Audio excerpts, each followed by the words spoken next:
This Torah class is brought to you by TorahAnytime.com. Shalom Aleichem, good morning.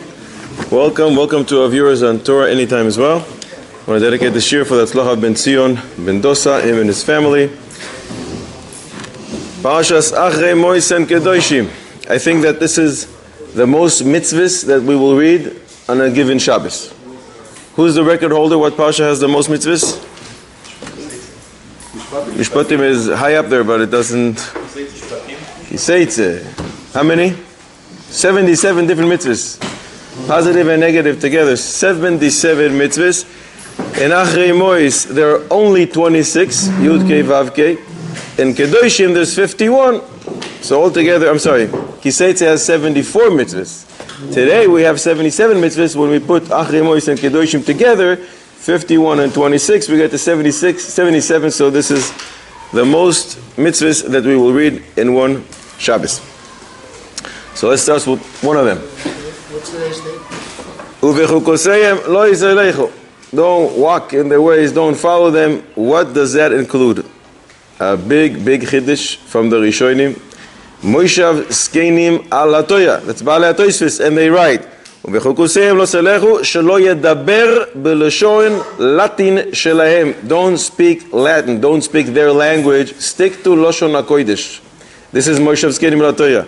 If that's not enough, smag.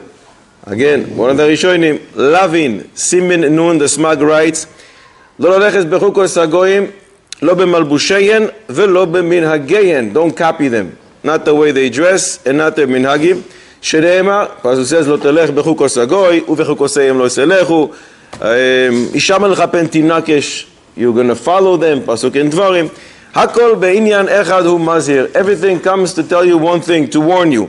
שיהיו ישראל מובדלים מן הגויים, that we should be separated from the goyim. במלבוש, the way we dress. במנהג, the way we conduct ourselves.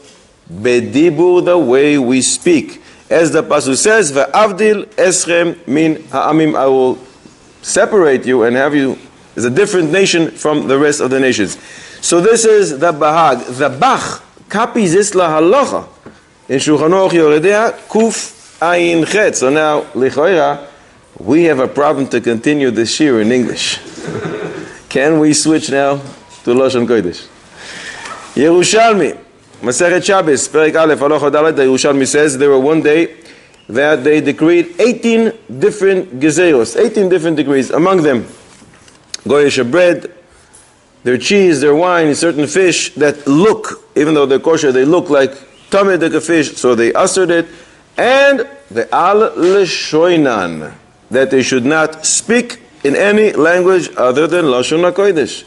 Not only that, Yerushalmi, again, twice in Yerushalmi, in Shabbos, Perek Aleph, Halacha Gimel, and again in Shkalim, Gag, Perek Gimel, Halacha Gimel, listen to the language of the Yerushalmi. Reb Meir says, Kol mi shehu kavua be'eretz HaKodesh, anyone who is stationed, this is his place, permanent dwelling in Eretz Yisrael. Ve'oichel chulav betara, he eats chulin betara. Umedaber beloshon HaKodesh, and he speaks Lashon Kodesh. Vekoire es Shema baboker uvaerev, and he says Shema in the morning and the evening. Muvtach lo, he is assured shehu mechaye ha'olam haba. For what? Because he speaks Lashon Kodesh and he sticks to it. Pilei poem. Not only that, teaching your kids Lashon Kodesh is a segula for longevity. Sifri. ולימדתם אויסם אס בניכם, מכאן אמרו, כשהתינוק מתחיל לדבר, your kid starts to speak, אביו מדבר עמוי בלושון הקודש ומלמדו תורה. So the father has to teach him Lashon Kodesh and to teach him Torah.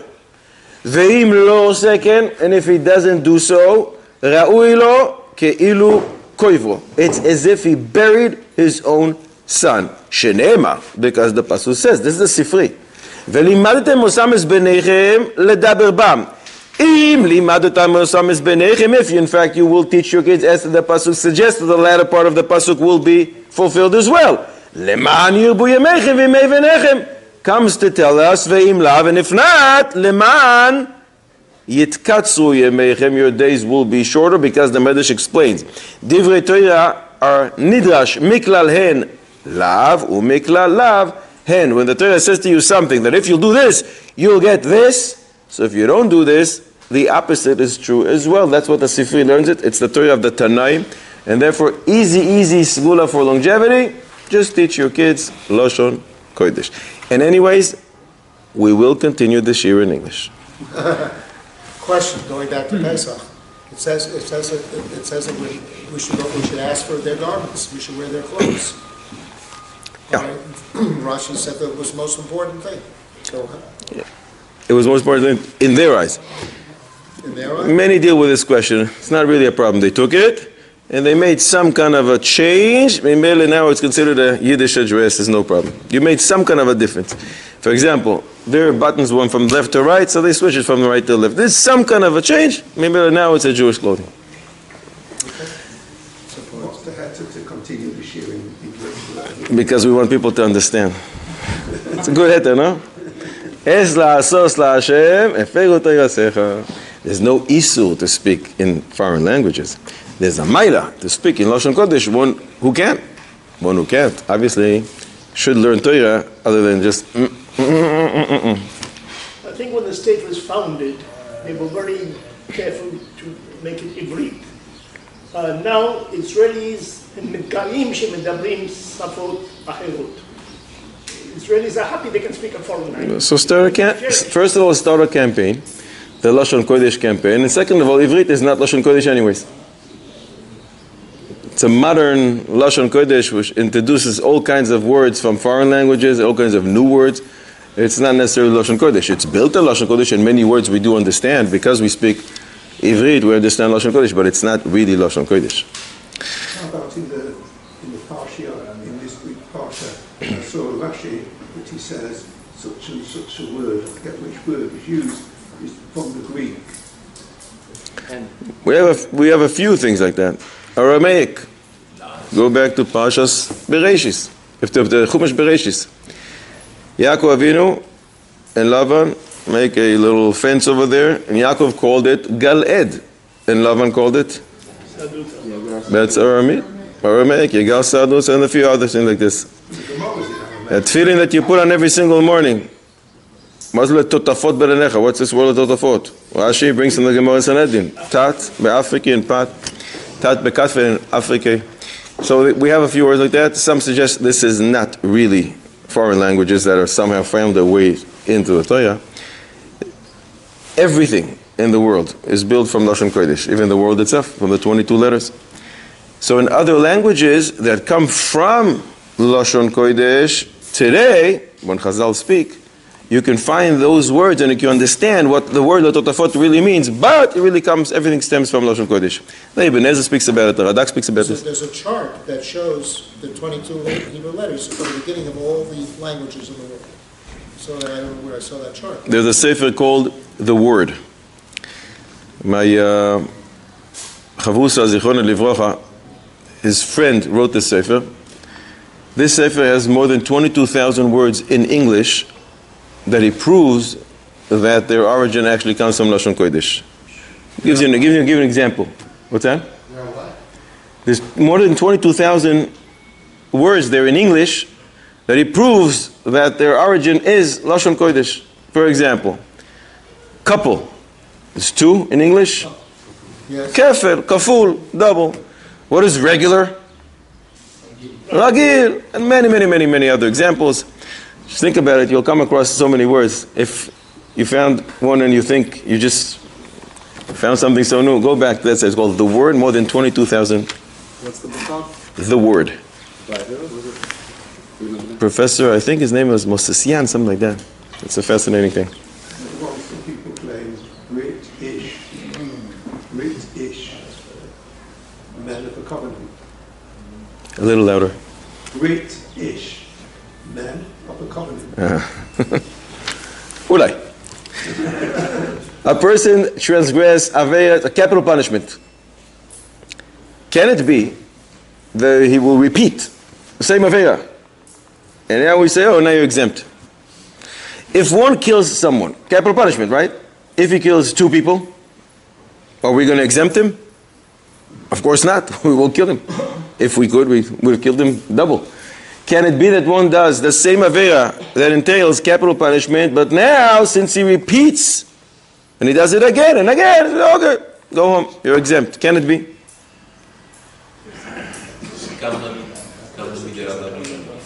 I'm sorry? The same avera. The same avera that you wanted to kill him yesterday, but he did it again, so you say, okay, so go home, you're fine. How can it be? Where's the kid? I can't remember. The answer is in our Pasha. One who takes his son and he does a terrible avera called ma'avir lamoilech, certain form of avodah zarah that they used to have back then. Capital punishment. But if he does it to all his kids, he's patur. The Gemara says in Sanhedrin Daf Samech Dalet Amud Aleph, the Rambam rules la halacha avodah zarah perek vav halacha Dalet, and the Gemara dashens because the pasuk says ki mi zaro nasan lamoilech, mi zaro, from his seed, velo kol zaro, not all of his seed. But why in the world is this so? Obviously, if one kills one person, it's terrible and we have to kill him. But if he killed the entire mishpacha, so we're not going to kill him, of course we will. So why here the Torah says mizaro, only if it's a part of his seed, then capital punishment. But if it's all his seed, no, he's free to go. The Agos Maimonius brings a smag. The lashon of the smag is misas beis din is an atonement for a person. So when a person does this once, I don't know what happened to him, something went wrong, he is still worthy of a kapara. But when he does it again, and again, the Kodesh Baruch Hu says, you know what? I don't want you to have a kapara. The misas beis din atones. You're not worthy of an atonement. And therefore, he is exempt here, down here in the beis din here. But don't worry. Up in Shamayim, they know exactly how to find him. Reb Chaim Ibrisk used to say about this is the proof that das balebatim is the opposite of das Torah. We would never figure this one out. And we would say this doesn't make any sense. It's the opposite. If he does something once and twice and three, of course, you should punish him. But the Torah says no. But the das of the Torah is so different than das balebatim. And now we understand why. You did so good on the previous riddle, we'll ask you another one. A Kohen Gadol has to be married when he serves Bezos Yavo Aron Al Kodesh. He goes on Kodesh HaKodashim Yom Kippur. Does he have to be married? Yes. Good. How can it be that you have a Kohen Gadol who married the greatest girl in Am Yisrael, Beis Yaakov girl, the daughter of Gadol Ador, all the midos ira shomayim, wah, chesed? This lady is unbelievable.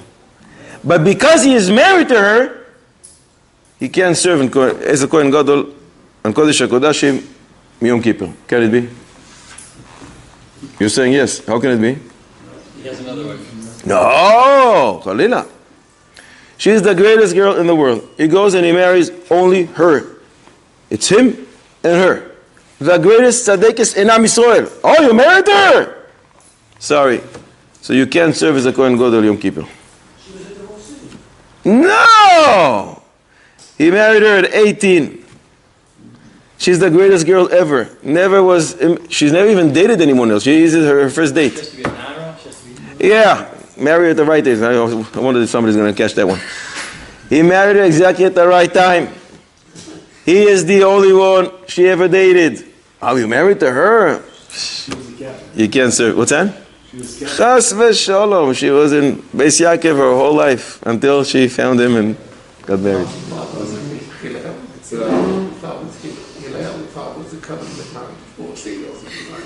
No, she has the greatest yichus in Am Yisrael.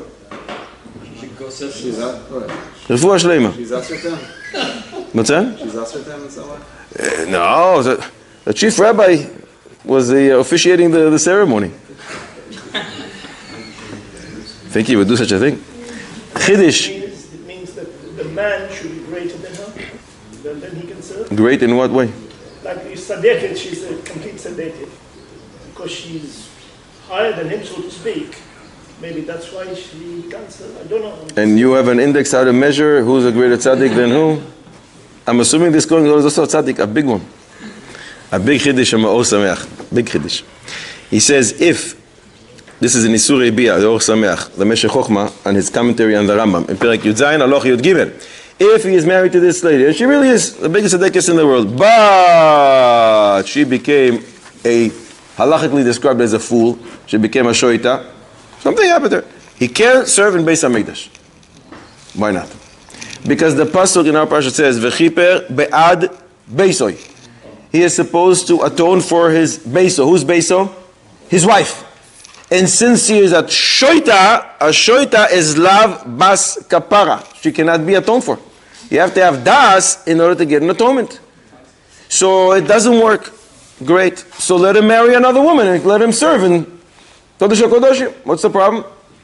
Can't. The pasuk says beiso velo batim. He has to have one wife and not two. In fact, the Rambam rules la halacha. There, in Isur Yibiyah Perek Yud Zayin, halacha Yud Gimel, ve'eino noise shtei nashim le'olam ke'achas. He's not allowed to marry two wives. The Ravad says, where'd you get this from, Rambam? The Ravad says, I like what you're saying, but I'm not sure what your source is. And maybe he's only asked to marry two wives because he's going to potentially divorce one of them in Erev Yom Kippur. And maybe, he doesn't explain what the problem with that is. I'm guessing because you have to go into Kodesh HaKodashim b'simcha. You have to serve Klal Yisrael b'simcha. You just got off your divorce 5 hours ago. You're not so happy about that. But the Rabbi says, I kind of like what the Rambam says, but I have a pasuk against him. Because the pasuk says, Vayisa lo Yehoyada, who we know was a Kohen, Nashim Shtayim, he married two wives. Anyways, the Rambam says no. So the Osamech says, so this Kohen Gadol is stuck with this one wife, whom he can't atone for because she is a shoita. So says the Osamech, have another idea. Why don't you divorce her? Can't, because a shoita cannot be divorced. You can't divorce a lady who's a shoita. Mimele.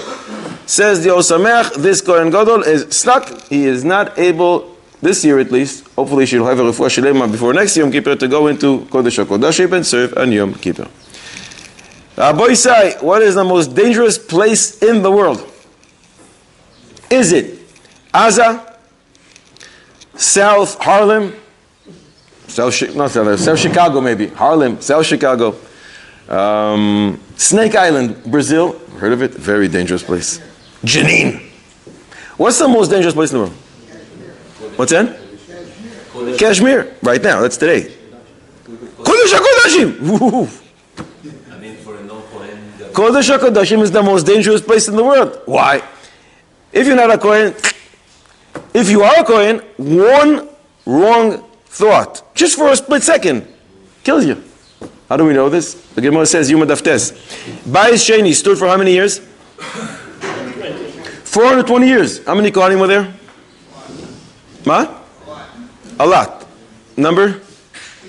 The Gemara says more than 300 in 420 years. But wait, 40 years out of them was one Kohen, Shimon HaTzadik. 80 years was Yochanan. That's already 120 years out of 420. So you're down to 300. 10 years was Ishmael ben Pabi, and some say Elazar ben Charson was 11 years. So you're under 300 years, and you have more than 300 Kohanim. That means most Kohanim out of 304, at least that we know of, most didn't last. 4 lasted more than 1 year. Most of them didn't last 1 year. So it's the most dangerous place in the world. Great. Some do a positive spin on this one. What was wrong with these Kohanim? They actually bought their Kehuna Gedola. That's how they were able to serve. In other words, they're not the greatest tzaddikim. But some say, look at that. Shh, what tzaddikim? You have a track record. In the last 20, 30, 150 years, everybody that goes in there dies there. And yet, for the unbelievable schus to serve in Kodesh HaKodashim, they will be willing to pay knowing they would die. But once in my lifetime, I would like to go into the Holy of Holies. What tzaddikim? You can always do a positive spin on things. But based on what we're saying, the Kohen Gadol, who somehow went into the Kodesh HaKodashim and survived and came out, does he have to say, Birkas HaGoyim? You go into the most dangerous place in the world, and somehow you're here to tell us all about it. Do you have to say HaGoyim? No. Can you explain why? Because the sakana was not the place, the sakana is him. You see, in the last 420 years, 300 of your friends didn't make it. Unless, let's say, there was a streak of 200 years, that every single year, people didn't even make 1 year. If he became a Kohen Gadol in the middle of the year, it was only for 6 months. He always died. It's the most dangerous place in the world. So I'm saying the Makam has no sakana. It's the person. The person has the sakana. According to what you're saying, you can stretch it, and you can say, Azar is also not dangerous. If you have Schusim, nothing's going to happen to you. If it was decreed in Rosh Hashanah that you're not going to die, you're not going to die. If a person goes into Oz and leaves, does he bench going up? That's very similar to my question. Nothing happened to him. Nothing happened. He walked in and walked out. Nobody saw him. Nobody... So you're saying he doesn't have to. This is a shayla of the Chidah. The Chidah says, my father appeared to me in a dream and I asked him the following question. Yitzchak Avinu somehow survives the Akedah. He was supposed to be slaughtered. He comes there and says, wow, I'm still here. I'm walking. I'm talking. Does Yitzchak Avinu have to say a goymer? He continues and asks about Chagiga Daf Tesav Amud Aleph. Arba nichnesu lapardes. 4 Tanaim went into the pardes. We don't exactly understand what type of orchard this means, but they went upstairs and we know what happened. Elisha ben Avuya went sour, and we don't even use his name. We call him Acher. One of them died. One of them hitzitz v'nifga. He lost his mind. And Rabbi Akiva yatsa b'shalom. Somehow Rabbi Akiva survives. Does Rabbi Akiva have to say a goymer? The Chidah is asking this in the middle of his dream. He's asking his father. He continues. Avraham Avinu survives the furnace. Baruch Hashem, I'm still here. He comes out. Does he run to shul to say a goymer? And he continues, I was in the fire. How can you not say a goymer? And he continues and asks our question, which is his question. Kohen Gadol, Yom Kippurim. He leaves Yom Kippurim, a very dangerous place, as he calls it, a very dangerous place. A very dangerous place, the language of the Chidah. And he asks, does he have to say a goymer? Hananiah, Mishael, and Azariah. He asks about them as well. They were thrown into the fire. They come out. A nes. Do they have to say a goymer? Daniel was thrown into the lion's den. Does he have to say a goymer? Here, here it's spelled. Here what? The Kohen Gadol? He doesn't have to say. Yeah, Kohen Gadol. Why? Because he's going to Beratzon. Everything else was not. Hananiah, Mishael, and Azariah didn't go Beratzon. Yitzchak Avinu didn't go Beratzon. Besimcha, the Gemara says. Besimcha. Rashi brings to the Medrash. Besimcha. Vayelchu shneim yachdav. Rashi says, Zel lishchot v'zel leishachet. This one is going to slaughter, and this one is going to be slaughtered, and they're both happy-go-lucky. Oh, this is great. Avraham Avinu didn't go into the furnace because he decided to. He could have said, okay, fine, I'll start bowing down to Nimrod. Well, these were for a mitzvah. And therefore? So maybe there's different techniques. Travel. But if it's a mitzvah, it's dangerous. A person who's traveling to Chutz Laaretz and he's flying to a mitzvah. When he gets off the plane, he doesn't say a goymer?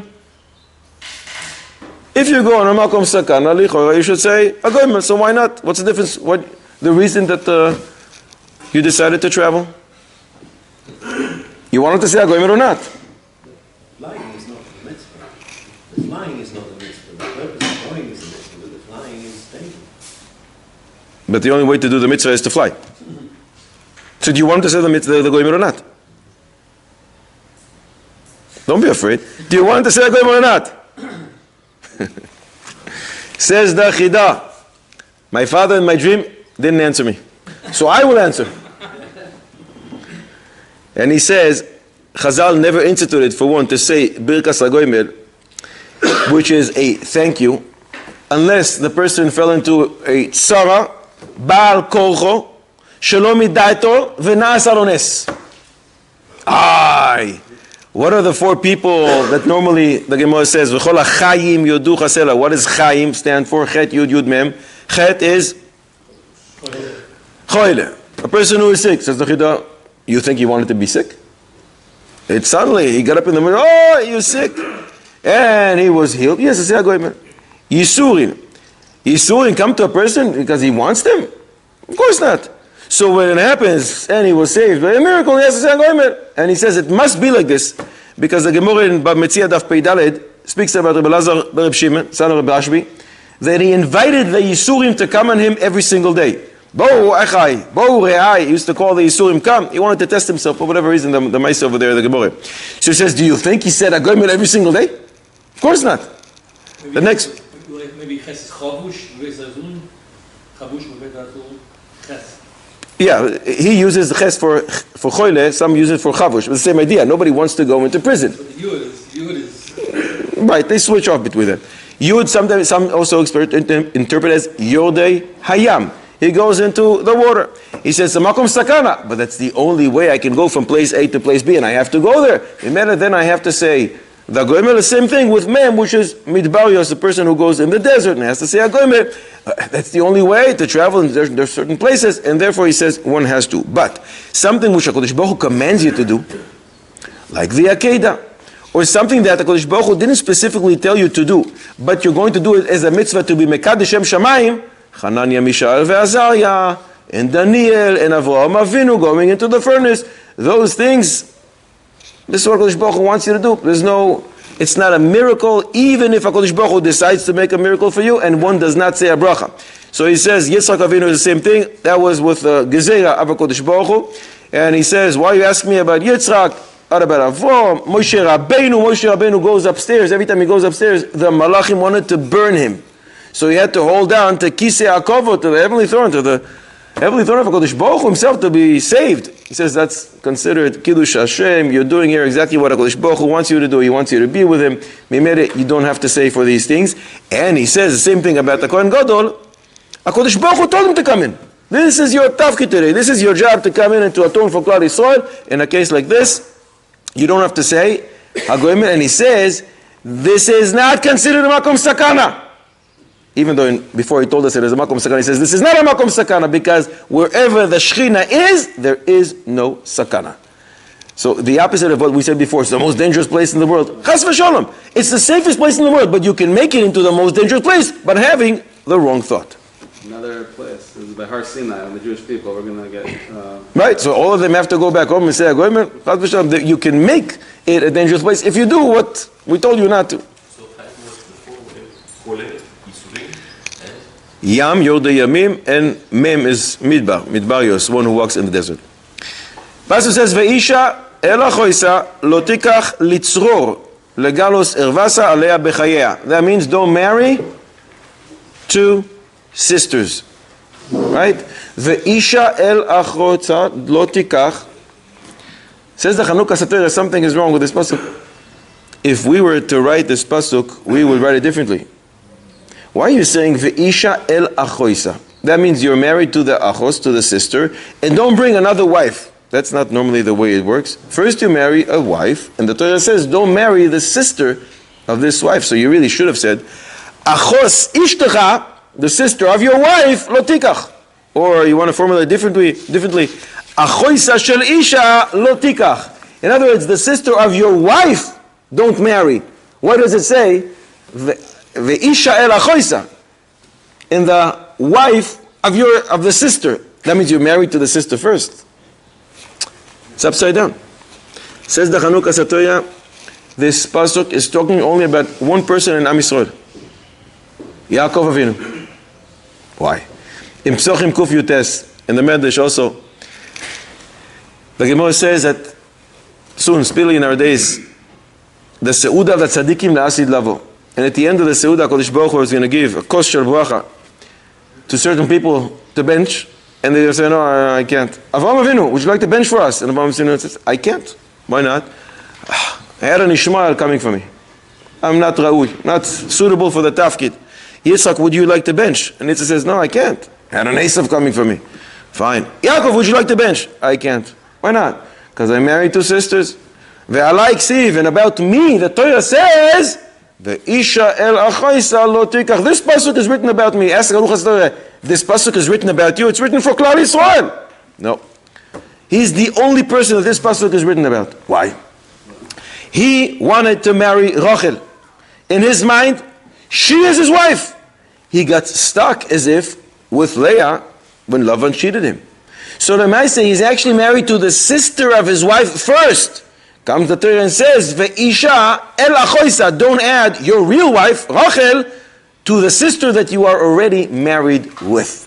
That's why Yaakov Avinu used the language, Alai ksiv, about me. It says, yes, only about you. This pasuk is meant for you, Yaakov Avinu. And that's the place where we definitely have the question on Yaakov. How did he marry two sisters? We always come up with reasons why, but here the Torah Dafka says his case. So how do we... First of all, the Torah wasn't written yet. Second of all, it could be later on in history somebody else. Today, somebody's going to do the same thing as Yaakov. So the Torah says stay away from this practice. But until today, as far as we know, it only applies to Yaakov Avinu. And we only have about 30 different answers. How come Yaakov Avinu did go and marry two sisters, as is detailed in length in Bedarkei Avos Chelek Aleph and Chelek Beis. Just thinking what the Rav said about a gomel, is that the reason why there's a machlokas whether a woman benches a gomel after giving birth? Because on one hand we say, there's an argument what level of sekono it is, and whether she's commanded to do it, like it's She's not commanded to do it. She is not commanded to have children. The man is commanded in purvu, not the woman. We pass in lemaisa, the woman is not commanded in purvu, and therefore she doesn't really, technically speaking, have an obligation to get married. But she enters into the relationship, she enters into the marriage voluntarily. She's a tzaddikus. You know what the Meshech Chochmah says? Why is it, in fact, that a woman is not chayav to have kids? She doesn't sound chayav. Because drachei darchei noyam. The ways of the Torah are pleasant. And the Torah is not going to force a person to go into a matzav sakana because having children is a matzav sakana. So the Torah says, you want to? Fine. You're a tzaddikus. But you don't have to. A man has to. The only way for a man to allow this to happen is to marry a wife, but he has to find a tzaddikus. Baruch Hashem, there's many, many, many tzaddikus around. Once Rav told her not to make the bracha, that women don't make the bracha. Right. But they have other ways for them. They come into the shul, they hear the husband getting an aliyah or saying Baruch Hu, they respond to Amin Yesh Merabah, and that forms for them. Some do, Sfardim especially, but some Ashkenazim as well have the practice that they do come to shul. Or at home, in front of 10 men, they would say Agoymer. But many just go to shul and the husband gets an aliyah, Ishto Kegufo, and he exempts her with that. What's the reason you don't make the bracha? What's the reason in that case? What's the Russian? There's many reasons that the poskim bring. Some of them, lack of tznius, for her to go up there and to be in front of men. But you don't need it. Ishto Kegufo. So when he does it for her, he exempts her. Ish imo ve'aviv tirau. Fear your father and your mother. And the pasuk continues, says, Vet Kippur Shabbos. What's the connection? Why here? What's the connection? Fear your parents, and I want you to keep the Shabbos. In the same pasuk, what's the connection?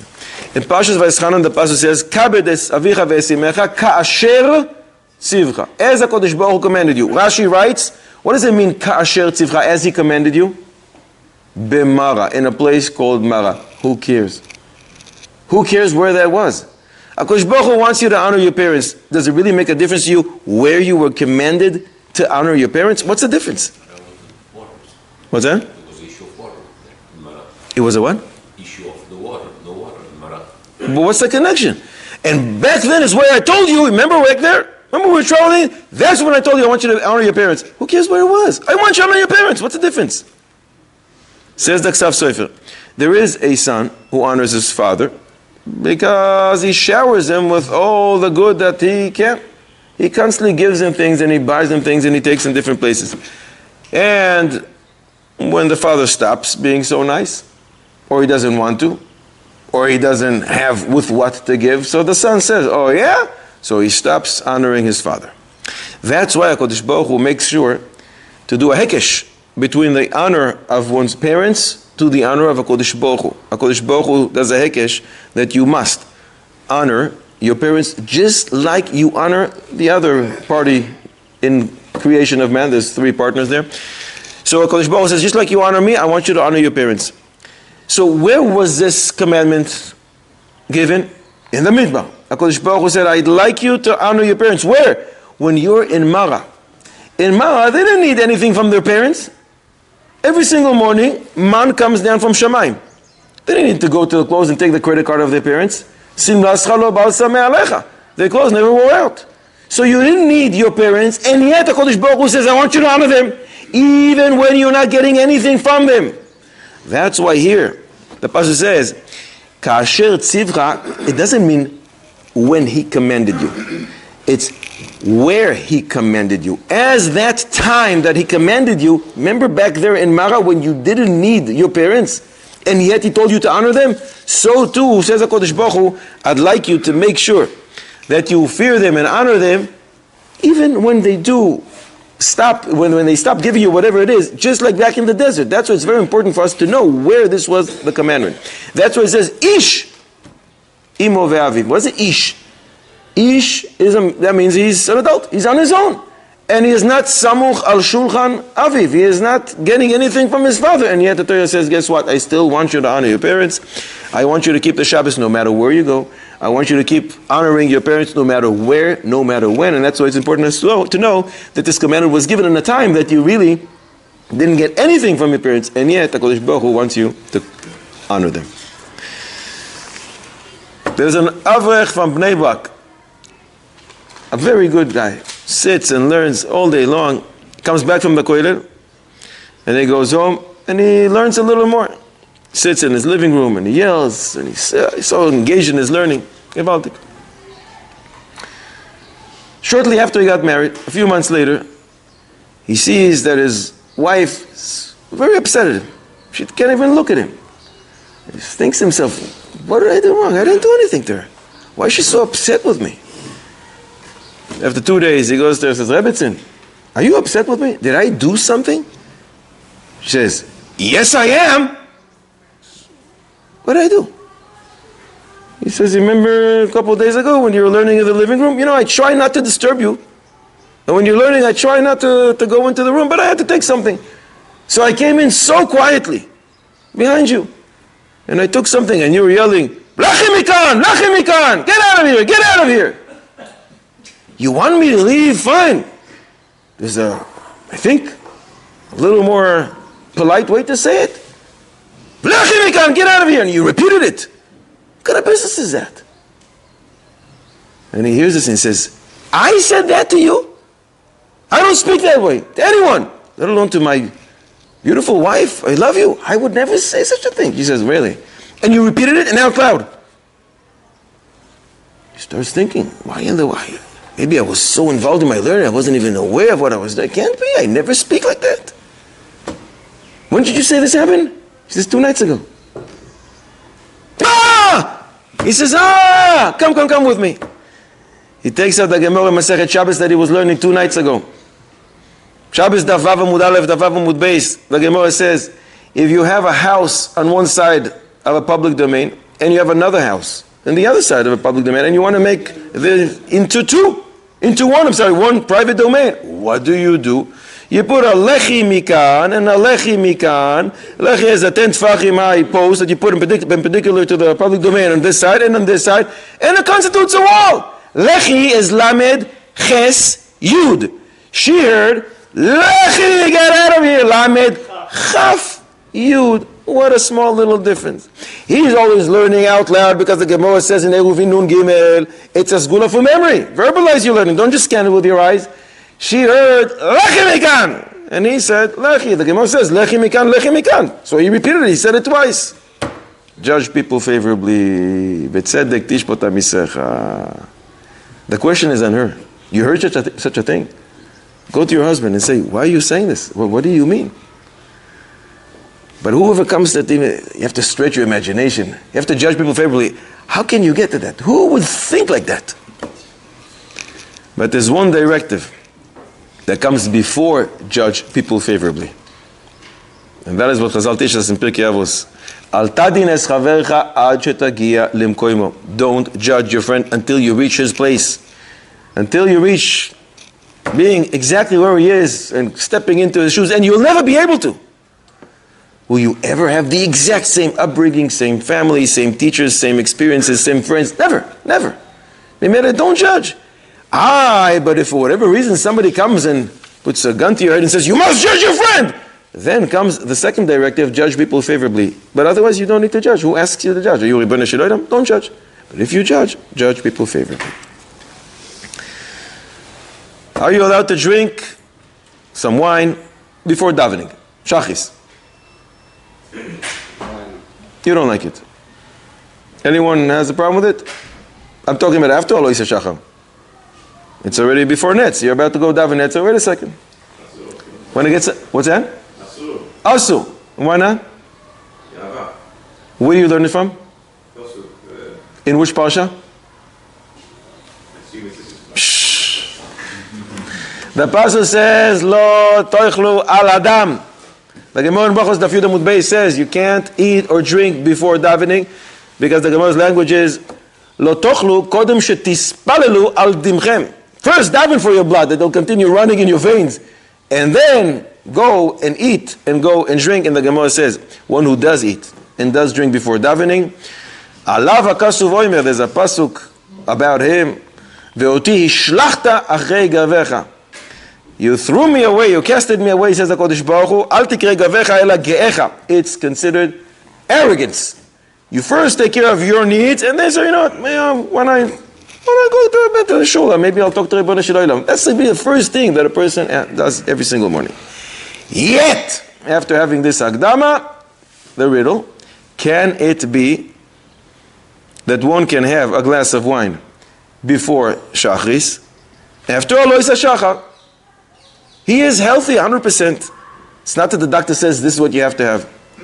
It's not that he is so thirsty and there's nothing else and he can't concentrate in davening and it turns into tzorech hatfila. No. He ate and drank plenty at night. He feels great. No vows or anything like that. And yet, he has to drink wine. Not only is he allowed to, he probably should drink wine, nice 50 glass of wine, before Shachris. Can it be? Bris Milah. Mazel Tov. Do you do Bris Milah at that time of the day? The Matil Mitzvah is at the right time. Zrezi Matil Mitzvah at the right time. And why do you drink a whole glass of wine? If you're the one saying the bracha, you sip the wine. I'm talking about a whole glass, revis. A serious revis. Chazonish, 150 milliliters. Benching. What about benching? He's saying good with the Muslim. So he's going to drink? He's going to drink? Yeah, the lad. What? The lad, it's Monday. He's about to miss the cap. Monday, Thursday, Tuesday. Why do you have to go to Monday? Sunday morning. You forgot to do Avdallah before. So wait till after Shachris and then do it. For the fourth cap of Pesach. He kept on talking about the Yetziat Mitzrayim. No. So he can drink after Alois HaShachar? You're thinking like the Shal Tshuva, Yisoyerus Tshuva, and that is the answer to our question. Yisoyerus Tshuva is the grandson of the Chassam Sofer. And he says, Nistapakti. He says, this happened to me. I don't know why. Either he started very late, and this is very relevant. Doctors coming back from a surgery at 2 o'clock in the morning. Somebody's released from the hospital. He took his wife and then he was released, or for whatever reason, a soldier, a person who didn't feel well, and he starts the Seder late, or in places where the Shkia, or the Netz is very, very early, for whatever reason. So he says, this is what happened to me. And it was already after Alois HaShachar, it's before the Netz, and I still didn't say Hallel, and I still didn't have my 4th cup of wine. So he says, can I have this glass of wine or not? And he says, I think I can. Why? He says, first of all, isn't it like saying Kriyat Shema? A person who didn't say Kriyat Shema last night. It's after Alois. If it's Be'oinus, we say to him, say Kriyat Shema now. And it counts for the nighttime, as long as it's before Netz. It's Be'oinus. But then he says, I don't think it's the same, and he explains why there's the chiluk. But he says, I think one should be machmir. The machmir here is to say the halal, to drink the wine, and just don't say it with a bracha. Safek brachas lehakel, so don't say it with a bracha, but have the 4th cup of wine. And he says, and don't ask me from this issue which we just quoted from the Gemara in Brachos Daf Yud that one is not allowed to eat or drink before davening. He says, first of all, this is different because you started beheter, you started earlier. Before Alois, in the middle of the night you started. So, since you're continuing, it's considered that you're continuing from what you started before, which is fine. And more than that, the Gemara says it's considered gaiva. Here I'm doing it lekabel all malchus shamayim. I'm doing it as part of the mitzvah. And he says, this is what I did, this is what one should do if one gets stuck in this situation, and one will be able to drink his 4th cup of wine after Alois, before Netz, and you get 2 points. If we're talking about wine, said the Adoiris brings something unbelievable. The bracha says, you say don't say bracha on halal, right? Don't say bracha on the wine. The wine? Yeah. He drinks the wine without a bracha. Without a bracha. Seder Hadoiros brings a very big chiddush on Rabbi Yechiel of Paris. He shouldn't say a girlfriend? He says, Safek brachos le'akel. Why is it Because it's his chiddush that you're allowed to drink at this time. Maybe there's an issue to drink them. So what are we talking about wine? Listen to Seder HaDoros. He brings us Maaseh about Rabbi Yechiel of Paris. Rabbi Yechiel of Paris is one of Baalei HaTosfos. And he says he was very close to the king, and all the ministers there hated him and were very jealous. So they went to the king and they said, you think this guy likes you. He said, no, if you offer him some wine, he's never going to drink it. He hates you. So the next time they were together, the king says to Rabbi Yechiel of Paris, here's some wine. Would you like to drink some wine? And he pours him some wine and he gives it to him. He says, my dear king, not right now, but I'm not going to leave here before I drink some of your beverage. Okay, so he waits. At the end of the meal, they bring the king a big golden bowl of water for him to be able to clean his hands. So he washes his hands. And Rabbi Yechiel of Paris says, to show you my love, this is what I want to drink. After you just cleaned your hands, I'm going to drink this water. The wine I can't drink because my Torah says no, but this I'm allowed to. And this I will show you how much I love you. And he took that water, disgusting water that he just cleaned his hands, and he drank it.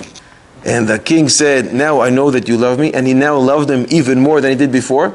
And Seder HaDoros says, and I heard that this happened to the Rambam as well, and to others as well. It doesn't say who they are, but interesting Maaseh. Shabbos HaTshuvis, again, is Oirus Tshuva. Is one allowed to curse himself? You can't curse anybody in Klal Yisrael. Can you curse yourself?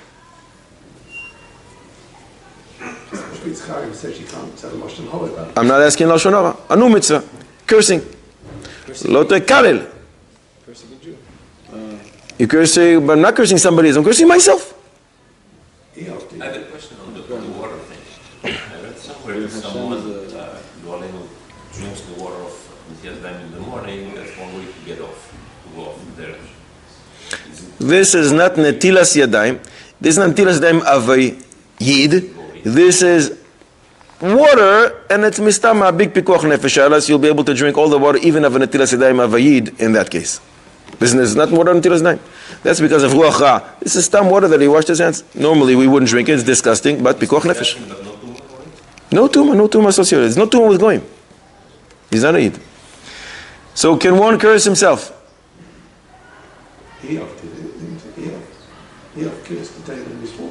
And he gets points for that? Is one allowed to? The Gemara in Shavuos Lamed Vav Amud Aleph says, if one curses himself, he transgressed alav in the Torah. The Pasuk says, "Raki shama lecha ushmor nafshecha meod." From that the Gemara deduces, you're not allowed to. So you become a rasha. Remember last week I think we presented a Galgal Choizer. Catch 22. Let's try another one. If at the time that you curse yourself, you become a rasha, so what's the problem cursing yourself? Because you're allowed to curse a rasha. The Gemara said, you're allowed to curse a rasha. The source is, V'nasi be'amcha lo ta'or. Don't curse nasi. What is the word be'amcha? Be'oise ma'ise amcha. One who conducts himself with Torah mitzvahs like you. Which means one who is a rasha, you're allowed to curse him. If you're allowed to curse him, why did you call the person who cursed a rasha? But you're allowed to. He turned into a rasha, so you're allowed to curse him. So what's the problem? And really, it doesn't stop here. It continues. If you're going to tell me that Lemaise he's a rasha, so you're allowed to curse him, so he didn't become a rasha. If he didn't become a rasha, it comes out you're not allowed to curse him. And if you're not allowed to curse him, so he becomes a rasha because he curses him. And therefore, you're allowed to curse him because now he's a rasha. How do you get out of this?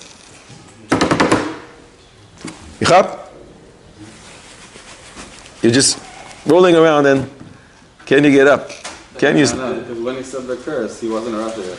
Oh, so the Chavatzeles Hasharon says when he said the curse, he was still a tzaddik. Comes out that he did transgress the isu to curse a person who you're not allowed to curse, and therefore, if he cursed, he transgressed the law, he becomes a rasha. That's one way. But he offers another way. The Medrash Tanchuma says, on the pasuk where Moshe sees Dasan and Aviram fighting, Vayomer la rasha, lama taker re'echa. He's about to strike his friend, and he says, why are you hitting your friend? Lama taker re'echa. Rashi brings from there, Lama takeh re'echa rasha shekemo ischa. He is a rasha like you. Why are you hitting him? Asks the Maharit. The Maharit is one of the Rishonim. What is Moshe Rabbeinu's problem? There's no problem to hit a rasha. Doesn't Aviram are fighting? They're about to hit. One of them is about to hit each other. So he's going to hit the rasha. What's the problem? You're allowed to hit a rasha. The Gemara learns by Metzia in Gimel that you're allowed to enslave a rasha. And the Yereim and Reish Yud Zayin writes you're even allowed to hit him. You're allowed to hit a rasha. So why is Moshe Rabbeinu yelling at him? Why are you about to hit rasha? Why are you about to hit him? Says the Maharit, because when you say Be'oise Maise Amcha, that means people in the same group. You can't hit, or we said before, curse, a tzaddik like you. If you're a rasha, you can't hit a rasha like you.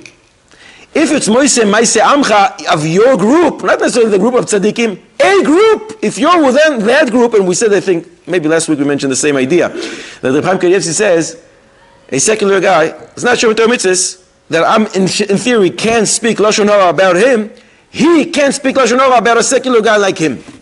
They're from the same group, he can't speak Lashon Hara about him. Same thing follows here. A rasha cannot hit another rasha. That's why Moshe Rabbeinu is saying, what are you doing? You're about to hit, you rasha, you're about to hit another rasha like him. So it comes out, even if we'll say that when he curses him, he turns into a rasha, so there's no problem. So he is a rasha who is allowed to curse another rasha like him. So when a person normally curses a rasha, it's all good, you're allowed to. I'm sorry. When a person curses a rasha, he's allowed to, because a rasha is allowed to curse a rasha.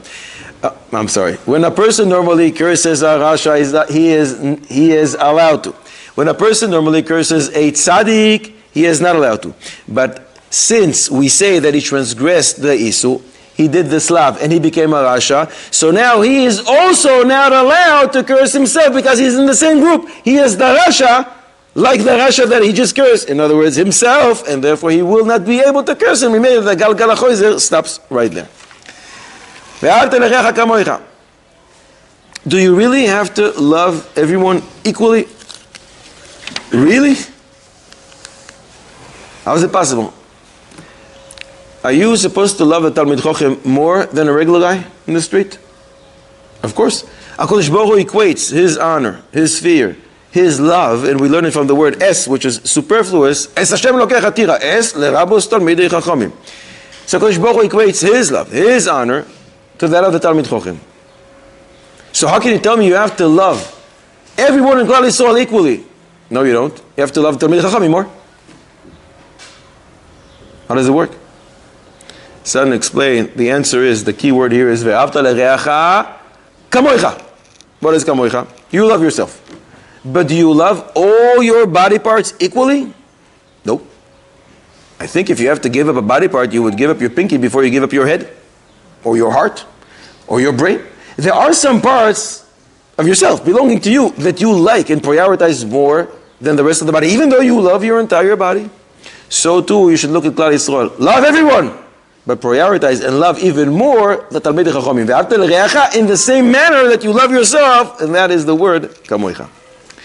We said before ve'avta l'reacha kamoicha, we spoke about davening. The Magen Avraham, Siman Memvav, at the beginning of the Siman, brings from Sefer HaKavanos, that's the Arizal.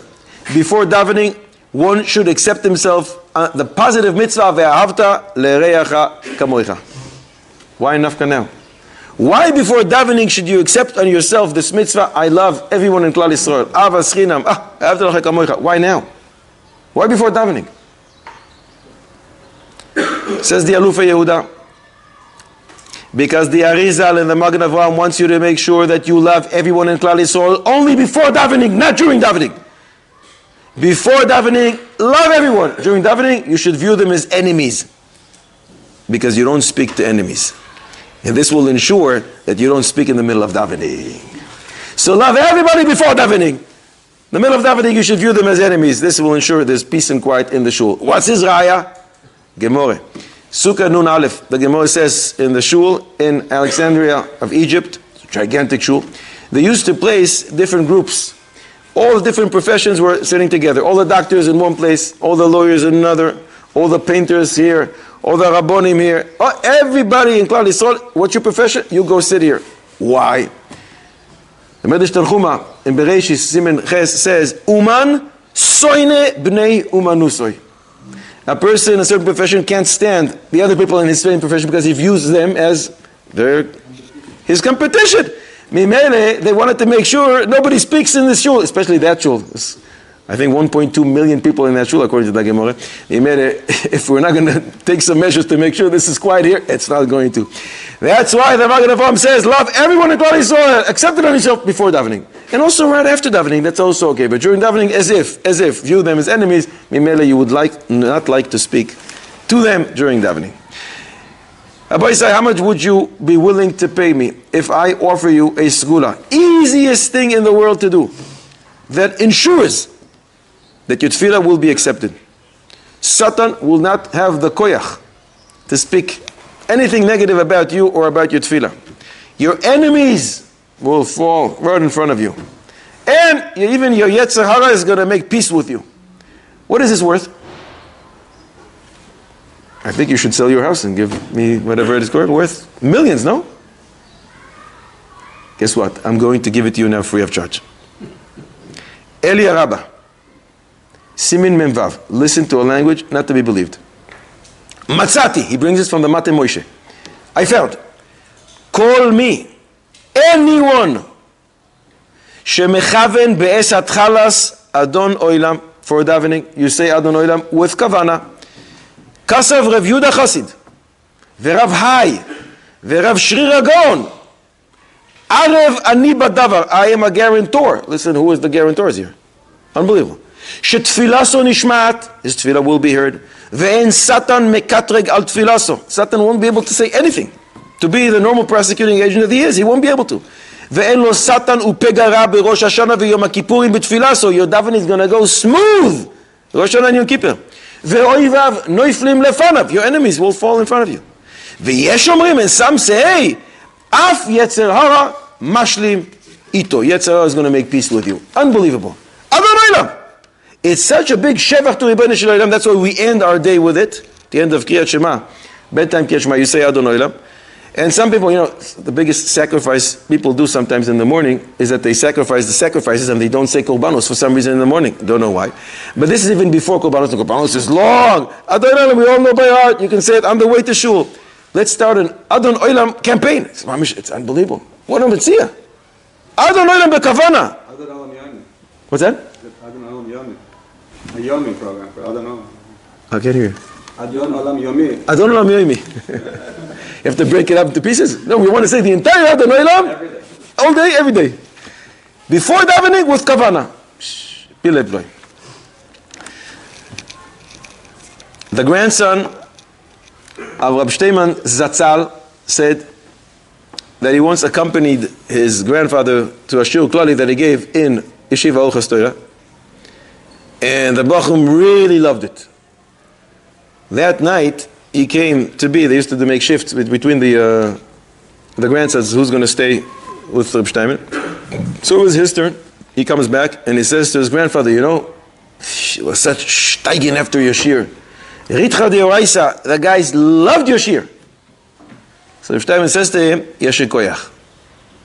You may think, it's not really important to say this to me and to give me a nice word and to give a compliment, but you should know it's extremely important. What's my raya? Shteiman doesn't move without sources. Who is the most important in the world? Who's the oldest in the world? Yetzer Hara. Yetzer Hara is there from the get-go, and Yetzer Hatov only kicks in 13 years later. The Medrash Rabbah in Koheles, Perek Dalet, dashens a pasuk. Melech Zaken Uksil. That refers to the Satan, to Yetzer Hara. He is a Zaken because he's the oldest of them all. He is there from the beginning. Uksil, he is a fool because he misleads everybody and he makes them to be and to act as fools. He is the most chashuv a person because he makes everyone, even the most important people, fall and stumble. So he is chashuv, he is Zaken, and yet, Baba Basra, Daf Tetzayin, Amud Aleph, the Gemara tells us a story. Rabbi Acha Bar Yaakov was in the city called Papunai. And he gave him a drasha. And he said, guys, you know, the whole Maisa with the Satan in Eov, Satan did it l'shem shamayim. He didn't want to make Eov stumble just because he hated Eov. He wanted to do it l'shem shamayim. B'kiddush Hashem. That Eov will be able to overcome. Eov will praise the B'nai Shalom no matter what. He did it l'shem shamayim. The Gemara says that night after the drasha, Satan came to Rav Acha bar Yaakov and kissed him on his legs. Says the Satan is a spiritual being. He needs a reinforcement. He needs some encouragement, some positive reinforcement, some motivation, some, wow, thanks so much, you're really good. Apparently, yes. He's a Shaliach of HaKadosh Baruch Hu, and he needs a good word? Yes. If it's Shaliach of HaKadosh Baruch Hu, a spiritual being, as if a robot, programmed to do what it needs to do, still needs that positive word. How much more so? Basar Vadam, that we expect to hear it, and we enjoy it so much, make sure you give compliments to others. In fact, there's an unbelievable Zohar HaKodesh in Tazria, Daf Memvav Amud Aleph, and the Medrash says, the Zohar says, Keshem, in the same fashion, the same manner that one is punished for saying a negative word, Lashon Hara, in the same fashion he is punished for being able to say a good word, and he didn't. How important it is to say one good word. Compliments. Positive reinforcement. Encouraging others. Can mamish build up a person. Last thing we're finishing with. How is that connected to the parsha? First of all, you're going to tell me how it's connected. I would connect it with Ve'ahavta l'reacha kamocha. You like to hear compliments? Make sure to give them to others as well. If you have another connection, I'd like to hear it. The last riddle of the day. We just passed Pesach. We know it's 7 days. Sukkot, also 7 days. Can it be another yontif of 7 days? Pesach we know. Sukkot we know. Another yontif of 7 days. Shavuos, as far as I know, is only one. And Chutz La'aretz, unfortunately for them, 2 days. What's that? It's tashlumin for it. It's not a yontif of 7 days. It's Yom Chol, where you have the opportunity to bring tashlumin. Pesach Sheni, 1 day. This Monday. You're going to celebrate for 7? Doesn't have 7. I learned it has. Maybe Not the original 7 Pesach was 7 days. They wanted to do Pesach, they missed it. So You have a source? 7 days to, I think you have 7 days to, for the Korbanos. For tashlumin of Shavuos. Yeah. But that's not a yontif. They're giving you an option to do a compensatory korban. Fine, it's not a yontif. If you didn't do Havdalah Motzi Shabbos, you come on Sunday and do Havdalah. So Sunday now is Shabbos? Until you do Havdalah, you're in Shabbos? No. It's a Sunday, but they're giving you the option. If you didn't daven Shachis, you daven Mincha twice. So Mincha is Shachis? No. Big Chiddush. Minchas Chinuch writes in Shin Pei, it is clear to me that if Beis Hamidrash will be built between the time of Pesach Rishon, Pesach Sheni, in other words, today, in Mitzvah Hashem, since there was no Beis Hamidrash, there is no difference between Pesach Rishon, Pesach Sheni, and Klal Yisrael must do Pesach Sheni. And he writes, and I'm writing this between the two Pesachim, sort of at this date, Yehi Rotzon, Sheibane b'meheira kodem Pesach Sheni, Kodesh Baruch Hu bring the Beis Hamidrash before it says Pesach Sheni, we should merit to do the Pesach Sheni, Amen ve'amen. Comes the Meshech Chochma, and writes, in Bamidbar Chaf Zayin, Tetz Zayin, in Pinchas, Meshech Chochma writes, if Beis Hamidrash will be built between Pesach Rishon to Pesach Sheni, there's still 3 more days to go. Since Klal Yisrael have to bring a Pesach Sheni, Pesach will be for 7 days. Yehi Rotzon שנזכה ונחיה ונראה בקרוב ממש. אחינו כל בית ישראל הנשואים בצער ובשיב יערום דימן בים ובין ביבש המקום ירחם עליהם ויוציאם מצער לרווח ומאפל לא ירא ומשיבוט לגאולה אשתו ועגלו זמן קריב ונוימר אמן.